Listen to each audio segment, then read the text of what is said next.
আমাদের নরসিংদী জেলা প্রতিনিধি আলামিন মুন্সি জানান, নরসিংদী জেলার পলাশ উপজেলার বালুচরপাড়া এলাকা হতে নতুনপাড়া পর্যন্ত ময়লা পড়ে ভরাট হওয়া খাল পুনরূপে ফিরিয়ে আনতে সংস্কার উদ্বোধন করেন নরসিংদী জেলার মহিলা সংরক্ষিত আসনের এমপি ইঞ্জিনিয়ার মাসুদা সিদ্দিক রোজি। গতকাল শুক্রবার সকালে তিনি এই কাজের উদ্বোধন করেন। এমপি রোজি বলেন, মাননীয় প্রধানমন্ত্রী শেখ হাসিনা আপা বাংলাদেশকে বিশ্বের মধ্যে উন্নয়নের রোল মডেল হিসেবে তৈরি করেছে। আমরা সেটার অংশীদার হতে চাই। প্রধানমন্ত্রী আমাকে জনগণের সেবা করার সুযোগ দিয়েছে। প্রথমে এই খাল দেখতে এসেছি, আসার পর দেখলাম পুরো খালটি ময়লা পড়ে ভরাট হয়ে গেছে। এলাকার মানুষ যারা আছেন তারা সবাই আমাকে বলছে, আপা এই খালটি পরিষ্কার করার ব্যবস্থা করেন, কারণ এত গন্ধ বের হচ্ছে, চলাচল করতে আমাদের কষ্ট হচ্ছে।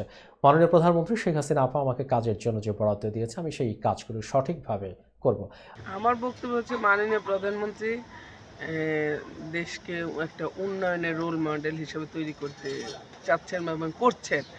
আমরা সেটার অংশীদার হতে চাই। আমাদের মাননীয় প্রধানমন্ত্রী আমার মাধ্যমে আমাকে যে দায়িত্ব দিয়েছে, আমার মাধ্যমে জনগণের যে সেবা করার দায়িত্ব দিয়েছে, আমি প্রথমেই এই খালটা দেখতে এসেছি। আমি আমার জনগণকে সাথে নিয়ে এই এলাকার উন্নয়ন কাজ করতে চাই। আমি সবসময় আমার জনগণের পাশে আছি। তারা যখন মন চাইবে তখনই আমার কাছে এসে তাদের মনের কথা বলবে। তাদের পাশে থেকে আমি সেবা করে যেতে চাই। সবাই আমার জন্য দোয়া করবেন, আমি যেন সবসময় সুস্থ ভালো থাকি এবং এলাকার উন্নয়ন কাজ করে এগিয়ে নিয়ে যেতে পারি।